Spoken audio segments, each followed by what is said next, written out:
So today we are checking out this 2004 Jeep Grand Cherokee Overland. This is owned by my friend Mathew here. How's it going? And he came all the way from LA, not just for this video, but he has stuff to do in Vegas. Anyways, let's go into this Jeep and check out all the goodies it has. And also shout out to Phenomenal Offroad. I bought this hoodie and I've been wearing it ever since it came in. So shout out to him. So like I said, this is a 2004 Jeep Grand Cherokee Overland. It has a bunch of goodies. So first off, this thing has a 4.7 HO. It is an Overland. How many miles are on it? Right now it's at about 116,000. 116,000.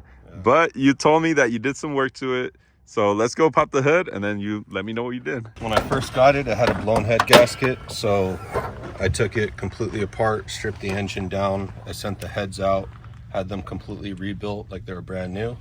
And then I just started putting it all back together, rebuilding everything as I was going.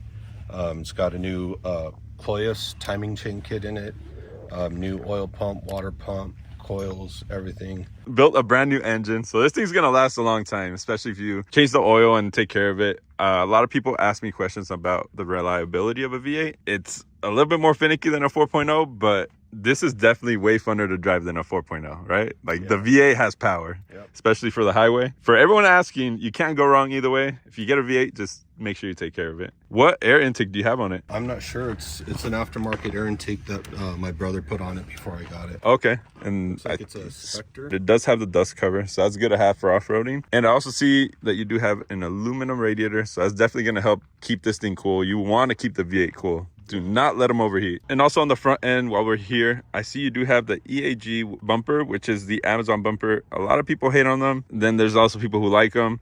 What's your experience with it winching? Because that's where I see a lot of people complain that these can break the mounts. I haven't done a lot of winching, but I did go out in the Joshua Tree area, and I kind of got stuck and I did have to winch out, and it did perfectly fine. I had no issues with it. Yeah, it did good. That's good to hear, man. And you do have the Badland winch, which is from Harbor Freight, which I've seen more people run nowadays. It's getting a lot of praise online. What do you think about it using it? No, it seems strong, reliable. I have no issues with it. I also had another Badland winch on my vehicle before this one. Okay. And I winched a few times with that too, and it was strong. Yeah, and you can get deals. Sometimes they give out coupons, so be on the lookout for that if you want to pick up a Badlands winch. And this is it flips up. Yeah. Oh, okay. Flips up.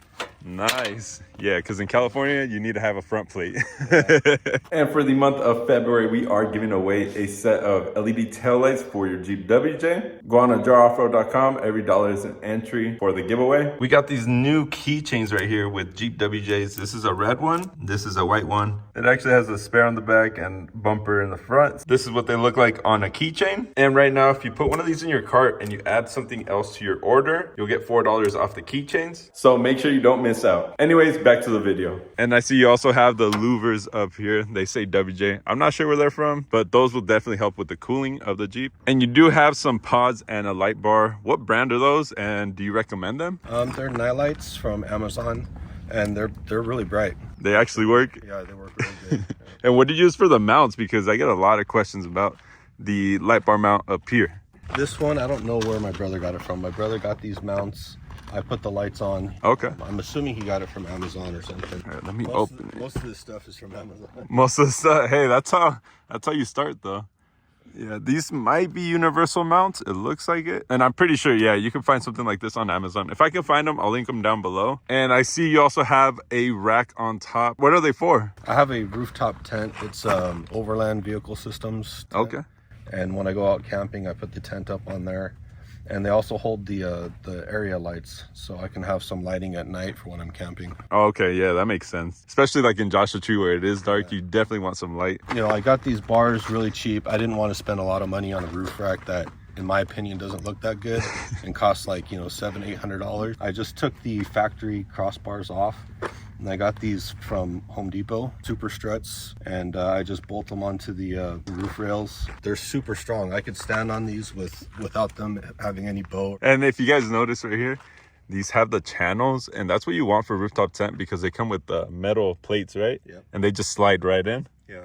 And since you do have the Overland, you do have the rock sliders. Have you had the chance to test them out? No, not yet. Not yet? Haven't bottomed out on it. What are you running for the lift on this? It's a 4-inch zone lift. And you know, it does all right. Not my favorite, but it gets the job done. I prefer the Iron Rock long arms. Yeah, those are really expensive though. The price have gone up on those, so it's understandable why people don't run long arms, just because of the price. But if you can afford a zone lift kit, it'll get you off-roading, right? Yep.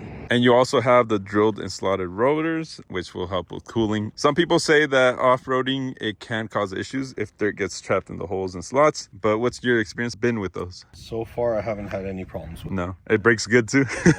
And if you guys don't know, if you go bigger in tire size, it's gonna be harder to brake because first of all, the wheels are heavier, so you definitely want to do an upgrade on brakes. I haven't done it on my Jeep, and I can tell you from experience, you need to.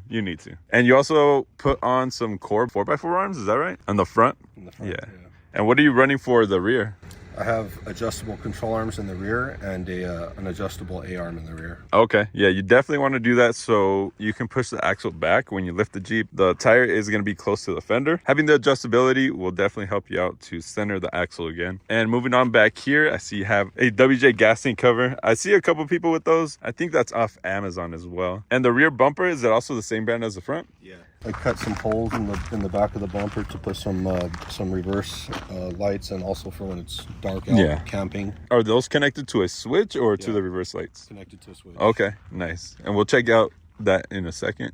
And also back here, All Dad Outdoors. That's his YouTube channel, so check him out. Make sure to follow him. He does fishing videos and a little bit of off-road too. Fishing, off-roading, and camping. Yeah, so make sure to check him out. I have him linked down below. You're running a CB radio, is that right? It's actually a ham radio, both CB, GMRS, and ham frequencies. Okay, so that's good because everybody runs something different nowadays. Right, so that's good to have. CB radio is kind of going out. So the ham radio is what people are using, or the GMRS is what people are using now, right? Yeah. You have some aftermarket taillights as well. And I get a lot of questions on the wheels. People that run the stock JK wheels, they have to put on a spacer. That way the wheel comes out. And I see right here, these are Synergy spacers. Have you had any issues with those? Because I know that spacers can break, you know, the lugs. Yeah, I've heard of that too, and that's something I have been concerned about. But I've put about 20,000 miles on these, on road and off road, and I haven't had any problems so far. I mean, you just drove like 3.5, 4 hours out here, and it was fine. So if you're gonna run those, definitely make sure you torque them, use some Loctite, make sure that the lugs are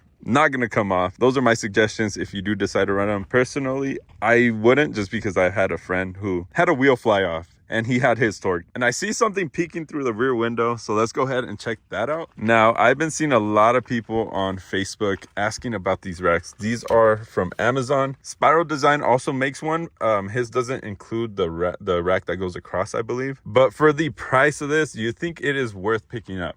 You know, it's a little bit of an investment, but I'd say it's definitely worth it. When I was going camping without it, I would literally have this just stacked, just packed full of gear all over the place. Camping, tents, stoves, coolers, you know, and it would just be kind of piled on each other. With this rack in here, I can organize it a little bit better, so when I'm out camping, I can literally just grab what I need instead of having to unload everything out to find one thing that might be underneath. That is a benefit from running this, and it looks like it's adjustable too, right? You can go up and down. Yeah, you can put it, there's like 3 different levels. You can put it here or in the middle or like up on the top. And I see for the mounting, it looks like there's double-sided tape. Is that something you put on or it comes with? No, it came with it. Okay. And from the looks of it, you just go into the plastic here, right? Like there's nothing actually holding it in that area. Yeah, right here it's just going into the plastic. It's not really supporting much. It's just kind of holding it from shaking around, I guess. Yeah. The support comes from these mounts here. Yeah, and the one from the one over the front, And that's also another like stock point like this, right? So it's sturdy, right? Yep. And the top right, it just goes in the plastic as well. Yeah. Yeah, and if you guys don't notice those bright LEDs, where'd you get those from? I got those from Najar. So if you guys haven't picked them up, pick them up. They definitely make a difference at night, right? Yeah, big difference. Big difference. You can actually see. It looks good at night, both from outside, being able to see in when you unlock it, and it just lights up, and also when you're inside trying to do something, you know, see everywhere. Big difference. And if you guys don't believe me, pick them up and try it yourself. And down here, a lot of times when you go bigger tires, your spare is not gonna fit anymore down here. So you can be like Matthew and have all your tools down here. It's away, it's hidden, and you're always gonna have the tools. And I ran power lines from the front to the back right here. I got a junction box. Ooh. And then I have it wired into my air compressor. Nice. And I got a pressure switch right here. So yeah. At 100 psi, it just shuts off on its own. Yeah. And I could turn it on. Oh, that's smart. Yeah. And I got my onboard air for because normally airing down and airing back up. Normally these will just keep running, right? Yeah. So the air pressure switch, is that from Amazon as well? Yeah. Amazon. Yeah. I got this this block manifold, I guess. Yeah. These fittings from Amazon, and I can detach it here. Oh, smart. Yeah. Oh, that's a good setup right there. I really like having the power back here. As soon as it reaches 100, yeah, it automatically shuts off, and when I let some air out. Oh yeah. What do you think you have invested into this system? The compressor is probably like 250 or 300, somewhere around there. Yeah. I'm guessing. I've had it for a while, and I've probably put maybe 30 or maybe less than 50. So about half price of an onboard system. And always carry a fire extinguisher, because especially when you have a modded car with wires going everywhere, you definitely want to have a fire extinguisher. And this is the Overland. So we got the Overland door cards with the wood grain here, the Overland seats, and the wood grain steering wheel. And I see all your switches, and this is the radio, I'm guessing. Yeah, this is the ham radio. Yeah. Dude, that thing is sleek, right? Yeah. It's really small. The main part of the radio is under the back seat. Oh, and it's got okay. a separation kit to mount the control unit up here. That's dope. Yeah, that way it makes it a smaller item to mount. Yep. And those switches, what do you have connected to those? These are all the lights. All the lights. So the backup lights. Yeah. The side area lights, the pod lights, and then the main light bar. Do you feel like that gets in the way of your feet, or that's perfect where it's at? No, it doesn't get in my way at all. Okay, all right. And what radio are you running here? Oh, this is the Amazon one, right? The Amazon one. The one piece. Yeah. Nice. How much did you pay for that? I think it was somewhere around 250. It wasn't too much. And what are your thoughts on it? Like, a lot of people complain about laggy radios. I like it. It can be a little bit slow, but it's got a lot of functions and features that work for me. Yeah. When I'm off-roading. CarPlay and all that? I can turn on, it's got Apple CarPlay, Android Auto. Yeah. It will show the video from my ham radio for me. Oh, So okay. I'll turn this on. The screen is a little bit small. Yeah. But on Oh, here. I see. Yeah. But I could bring that screen up here. Is it through Bluetooth or? No, it's through the auxiliary. Wow. That's So it shows crazy. My screen up here, so I could see what the temperature of the radio is, the SWR, the power. I didn't even know you had to worry about temperature on radios like that. That's crazy, yeah. But no, it looks like a really nice radio. I like how it mounts up here. Would you recommend this for the price? What do you think? Definitely. Definitely? Yeah. You're happy with it? Very happy. Let me, So like I said, it does the radio. Yeah. It also, I have a, This is actually not too laggy. That's running pretty well. I also have like this Bluetooth Oh, yeah. OBD2 scanner. Yeah. So if the engine is giving me problems for whatever reason, I can open up the app for Blue the Driver. on here, Okay. and it'll give me live data on, like, how the engine's running. Yeah. If it's like running at a high RPM, or if it's running hot, it'll show the temperature and everything. Yeah, up here. that's one thing that a lot of people complain is the temperature on there isn't the actual temperature of the car, right? Right. It gives you a different reading. It tends to be close, but it's not that accurate. Yeah. I've seen it a little bit below the 210 mark, Yeah. and I've seen it come on here as like 213. 213, yeah. And I've also seen this go a little bit high, but then on here on the OBD2, it'll say like 207. Okay, So yeah. there's a good There's a difference, yeah. That's what Martin Built had told me. So, I mean, Martin Built knows his stuff. So, and the fact that you're saying the same thing, yeah, definitely pick one of those up if you want to keep an eye on your temperature, especially for the V8.